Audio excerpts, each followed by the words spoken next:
Hello everyone, আশা করি সবাই খুব ভালো আছো, সুস্থ আছো। আমিও বেশ ভালো আছি।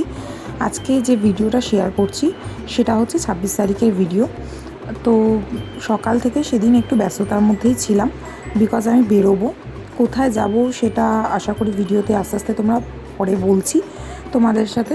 আর সেই জন্য আমি যেহেতু বেরোবো 10:30টার মধ্যে আমি বেরিয়ে যাব, সেই জন্য আমি সব কিছু গুছিয়ে নিয়ে সকাল সকাল একটু স্নান করে নিয়েছিলাম।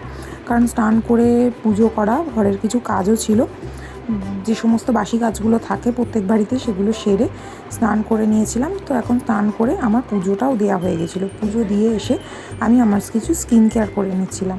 স্কিন কেয়ার করতে করতে ভাবলাম আমি সবসময় সানস্ক্রিনটা মাখি না, বাট ভাবলাম যে যেহেতু বেরোবো আবার পরে এসে অসুবিধা হয়ে যাবে, লেট হয়ে যাবে, তো আমি ওই জন্য একদম একেবারে সানস্ক্রিন ক্রিম মেখে নিজে গুছিয়ে নিলাম। আর এর আগে পুজোটাও আমি করে নিয়েছি।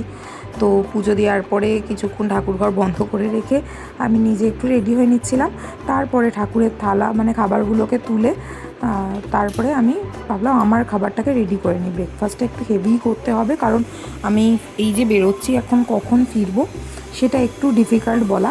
তো সেই জন্য আমি সমস্ত কিছু তাড়াতাড়ি করে একটু করছিলাম, ব্যস্ততার মধ্যেই ছিলাম। আর রান্নাঘরে সব কিছু একটু ঢাকা রয়েছে। এটা দেখে তোমাদের হয়তো মনেই হতে পারে কেন এইভাবে সব কিছু ঢাকা, কারণ আমি এইভাবে যখন কোথাও যাই ঢেকে রেখেই যাই। আর আমি শুধু যাচ্ছি আজকে চলে আসবো এটাও নয়, আজকে চলে আসবো বটে, কিন্তু আমি বাড়িতে আসবো না, আমি একটু মায়ের ওখানে যাব। কদিন ধরে মনটা খুব খারাপ লাগছে, তো ভাবছি কিছুদিন মার ওখানে গিয়ে থেকে আসবো।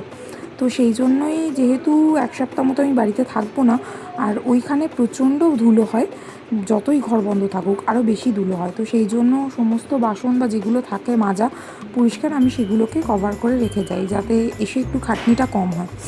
তো আমি একটা ডিম দিয়ে প্যানকেক মতন, বা আমরা এটাকে পরোটা বলি, এগ পরোটা বানিয়ে নিলাম। তোমরা এটাকে ওটস থাকলে ওটস দিয়েও বানাতে পারো। আমার কাছে ওটস গ্রাইন্ড করা ছিল না, সেদিন একটু ব্যস্ততার মধ্যে ছিলাম বলে আমি আর ওটস দিইনি। আমি নর্মালি অল্প ময়দা দিয়েই করেছি।